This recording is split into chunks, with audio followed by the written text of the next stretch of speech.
Hi అండి, అందరికీ నమస్తే. మిస్టర్ రాక్షసుడు పార్ట్ 16. హోటల్ నుంచి ముగ్గురు ఆఫీస్కి వస్తారు. హోటల్లో దెబ్బలు తిన్న రాహుల్ వెళ్తున్న వారిని చూసి మనసులోని మిమ్మల్ని వదలను, దాన్ని వదలను అని అనుకుంటూ హాస్పిటల్లోనే జాయిన్ అవుతాడు.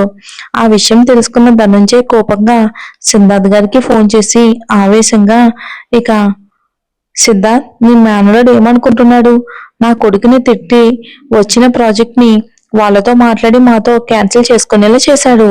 సిద్ధార్థ్ గారు ఫస్ట్ షాక్ అయినా తర్వాత కూల్ గా, ముందు నీ కొడుకు ఏం చేశాడో అది చెప్పు, తర్వాత నా మేనల్లుడు ఏమనుకుంటున్నాడో చెప్తా అని అంటాడు. ధనుంజయ్ సిద్ధార్థ్ మాటలకి పొల్లు నూరుతూ, ఎవరో మీ కంపెనీ అమ్మాయితో ఏదో సరదాగా మాట్లాడాడంట. ఆ అంత మాత్రానికే కుక్కను కొట్టినట్టు కొడతాడా? అయితే మన ఆకాష్ బాబు బాగానే కొట్టాడన్నమాట. నీ కొడుకు సరదాగా మాట్లాడితేనే మా వాడు కొట్టాడు అంటే అందులో నీ కొడుకు ఎంత సరదా చూపించుంటాడో నేను అర్థం చేసుకోగలను. అయినా కొట్టింది ఆకాష్ అయి ఉంటాడు. అదే విరాజ్ అయితే నీ కొడుకు దేనికి పనికి రాకుండానే పోయేవాడు. ప్రాజెక్ట్ విషయానికి వస్తే మీరు వాళ్ళని బెదిరించి తీసుకున్నారు. ఆ విషయం మాకు తెలిసినా మేము ఇన్వాల్వ్ అవ్వలేదు. అలాంటిది విరాజ్ ఇప్పుడు అందులో ఇన్వాల్వ్ అయ్యాడు అంటేనే నీ కొడుకు సరదా లెవెల్ దాటిందని అర్థం. బాధలో ఉన్నాడు, ఏం మాట్లాడినా పట్టించుకోడు, నువ్వేం చెప్పినా నమ్మేస్తాడు అనుకున్నావా? నేను బాధలో ఉన్నంత మాత్రాన నా వాళ్ళ గురించి తెలుసుకోలేను అనుకున్నావా ఏంటి? నువ్వు నీ కొడుకు మా కంపెనీకి ఎన్ని ప్రాబ్లమ్స్ క్రియేట్ చేశారో తెలుసు. వాటిని విరాజ్ ఎలా తిప్పు కొడుతున్నాడో కూడా నాకు తెలుసు. విరాజ్ మిమ్మల్ని కొట్టకుండా కేవలం మీ ప్లాన్స్ ని మాత్రమే తిప్పు కొట్టడానికి కారణం శశిరేఖ. నువ్వు శశి అన్నయ్యవి కాబట్టి ఒకే ఒక్క కారణంతో నేను మిమ్మల్ని ఏమీ చెయ్యొద్దు అని వాడి దగ్గర మాట తీసుకున్నాను. అందుకే విరాజ్ మిమ్మల్ని ఏమీ చేయకుండా ఆగుతున్నాడు. విరాజ్ రాహుల్ని కొట్టకపోవటానికి రీజన్ ఇదన్నమాట. లేదంటే నాతో మాట్లాడడానికి, నువ్వు దెబ్బలు తినడానికి నీ కొడుకు ఇద్దరు ఉండేవాళ్లే కాదు అని చెప్పి సిద్ధార్థ్ గారు ఫుల్ యాటిట్యూడ్ తో, ఇంకా ఫోన్ పెట్టే బామద్ది, ఇప్పటికే చాలా లెంతీ డైలాగులు చెప్పాను అని అనగానే ధనుంజయ్ ఫోన్ కట్ చేసి మంచంలో ములుగుతున్న కొడుకుని చూసి సిద్ధార్థ్ మాటలు తలుచుకుని, వీడికి ఇంకా పవరు తగ్గలేదు, అది బై బర్త్ వచ్చింది, ఇక అది పొమ్మన్నా పోదు, వీడికి ప్రాణమైన శశిరేఖని దూరం చేస్తే చస్తాడు, లేదంటే బతుకున్న జీవోత్సవం అవుతాడు అనుకున్నా. ఇన్ని రోజులు అదే జరిగింది అని సంతోషపడ్డాను. ఈ మధ్య కాలంలో వీడు ఎప్పుడూ కూడా ఇలా మాట్లాడలేదు. ఇంకా ఆ విరాజ్ గాడు ఈ సిద్ధార్థ్ గాడి తాతలా ఉన్నాడు. నేను అనుకున్నది నాకు దొరకాలి, మిమ్మల్ని కీలు బొమ్మల్లా ఆడిస్తా అని అనుకుంటాడు ధనుంజయ్. ఇంకా పక్కనున్న పియ్య మనసులో, వాళ్ళని కీలు బొమ్మల్లా ఆడిస్తావా, ముందు నీ కొడుకు కీళ్లు కట్టుకోనివ్వు అని అనుకుని నవ్వుకుంటాడు పియ్యే మనసులో. ఇంకలా కట్ అయిన ఫోన్ ని చూసి సిద్ధార్థ్ గారు నవ్వుకుని విషయం తెలుసుకోవటానికి ఆయనే సిద్ధార్థ్ క్యాబిన్ కి వెళ్తాడు. ఆకాష్ కూడా అక్కడే ఉండడంతో ఇద్దరిని చూస్తూ, రాహుల్ ఎందుకు కొట్టావు అని ఆకాష్ ని అడుగుతాడు. దానికి ఆకాష్ తడబడుతూ ఉంటే విరాజ్ స్కూల్ గా, వాడు మన స్టాఫ్ తో మిస్బిహేవ్ చేశాడు, అందుకే వాడు కొట్టాడు అంటాడు. ఎలాంటి తడబాటు లేకుండా. మరి ప్రాజెక్ట్ ఎందుకు క్యాన్సిల్ అయ్యేలా చేశావు అని విరాజ్ ని చూస్తాడు. కానీ విరాజ్ ఏం సమాధానం చెప్పకుండా సైలెంట్ గా ఉంటాడు. ఆకాష్ మనసులోని, ఏమని చెప్తాడు, మీరు కొట్టొద్దు అని మాట తీసుకున్నారు కాబట్టి కొట్టలేదు, అలా అని గీతని అన్ని మాటలు అన్న రాహుల్ గారిని ఊరికే వదిలేక వాళ్ళతో ఎంతో ప్రెస్టీజియస్ గా ఫీల్ అయ్యే ప్రాజెక్ట్ ని క్యాన్సిల్ అయ్యేలా చేశాడు. విరాజ్ నుండి ఎలాంటి ఆన్సర్ రాకపోవటంతో విరాజ్ ఇంకా చెప్పడానికి అర్థమై, చూడు చిన్న, నువ్వు ఏ పని చేసినా ఆలోచించి చేస్తావని తెలుసు, అందుకే మళ్ళీ అడగకుండా వెళ్ళిపోతున్నా, జాగ్రత్త అని చెప్పి సిద్ధార్థ్ గారు వెళ్ళిపోయారు. సిద్ధార్థ్ గారు వెళ్ళిన తర్వాత, అరే నువ్వు స్టాఫ్ అని ఎందుకు చెప్తున్నావు, గీత అని చెప్పి జరిగింది చెప్పొచ్చుగా బావా. విరాజ్ ఆకాష్ ని చూసి, నేను గీత గురించి వాడు అలా మాట్లాడ్డాడు అని చెప్తే మా అమ్మ వాళ్ళ విషయంలో కఠినంగా నిర్ణయం తీసుకుంటారు, తర్వాత నిర్ణయం తీసుకున్నందుకు చాలా బాధపడతారు, అందుకే మామకి ఇది తెలియకపోవటమే మంచిది అని.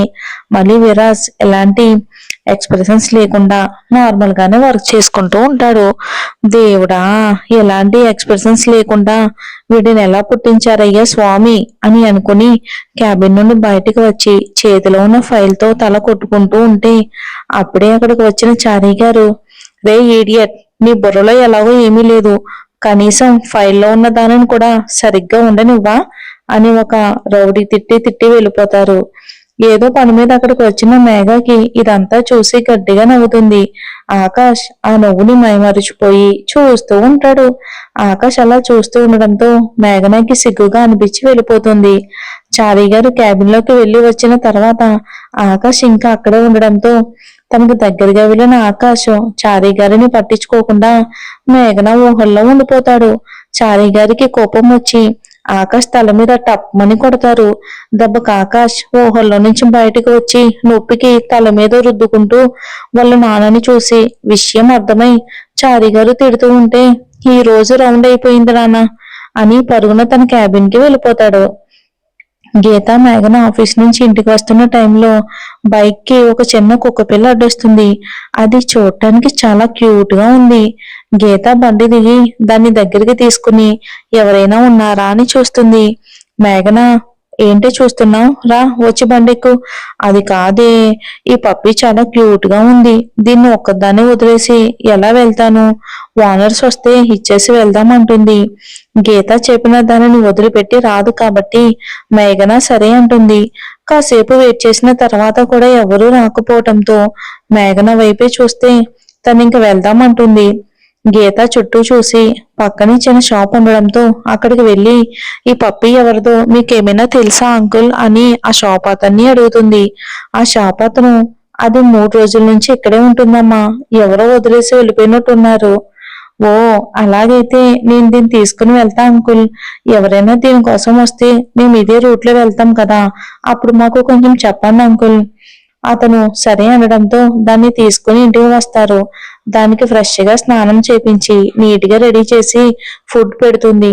గీత దానిని ముద్దాడుతూ ఉండగా మేఘన, మరి మనం ఆఫీస్కి వెళ్తే దీన్ని ఎవరు చూసుకుంటారు అని అడుగుతుంది. దానికి గీత, అవును కదా అని అనగానే అటువైపుగా వెళ్తున్న రంగమ్మ అది విని, నేను ఉంటాను కదమ్మా, నేను చూసుకుంటాను, ఇది చూడటానికి చాలా ముద్దుగా ఉంది. గీత అభిమానంగా థ్యాంక్ యూ అక్క అని అంటుంది. కానీ జాగ్రత్త గీతమ్మ, చిన్నబాబుకి కుక్కలు అంటే ఇష్టం ఉండదు, హౌట్ హౌస్ దాటి బయటికి రాకుండా చూసుకోండి. ముందుగానే చెప్పి నన్ను మీ చిన్నబాబు కోపానికి నేను ఈ బుజ్జిది బలైపోయేవాళ్ళం అని పప్పీని చూపిస్తూ, గీత, రంగమ్మ ఇందుకి దీనికి ఏం పేరు పెట్టావు? గీతమ్మ, అవును కదా, దీనికి పేరు పెట్టాలి కదా అని కాసేపు ఆలోచించి ఆ పప్పీని చూసి, ఇది తెల్లగా చూడటానికి ర్యాబిట్ లో ఉంది కాబట్టి ర్యాబిట్ అని పెడదామంటుంది. దానికి మేఘన, కుక్క పిల్లకి ఎవరైనా ర్యాబిట్ అని పేరు పెడతారా? నేను పెడతా, ఏం రంగమ్మక్క బాగోలేదా అని అనగానే ఆవిడ నవ్వుతూ బాగుంది అని చెప్పి వెళ్ళిపోతుంది. ఆ రోజు సరదాగా అలా గడిచిపోతుంది. ఇంకా తెల్లారి విరాజ్ సరుకులతో నిద్రలేస్తారు. నాకు కూడా కుక్క పిల్లలు అంటే ఇష్టం, బట్ నేను 9th క్లాస్ లో ఒక కుక్క పిల్లని పెంచుకున్నాను. అది 1 ఇయర్ ఉంది నాతో పాటు. తర్వాత ఎలా పోయిందో పోయింది, తల స్నానం చేయించిన తర్వాత. ఇంకా 2 డేస్ కూడా భోజనం చేయలేదండి. అందుకే కుక్క పిల్లలు అంటే చాలా ఇష్టం, కానీ పెంచుకోవడమే భయం నాకు. దాని మీద మనం ప్రేమను పెంచుకుంటే అది వెళ్ళిపోయిన తర్వాత బాధ మనం పడలేం. ఏమంటారు? Thanks for watching. అంటే ఇప్పుడు ఆ టాపిక్ వచ్చిందని మీతో షేర్ చేసుకున్నాను, బోర్గా అనుకోవద్దు.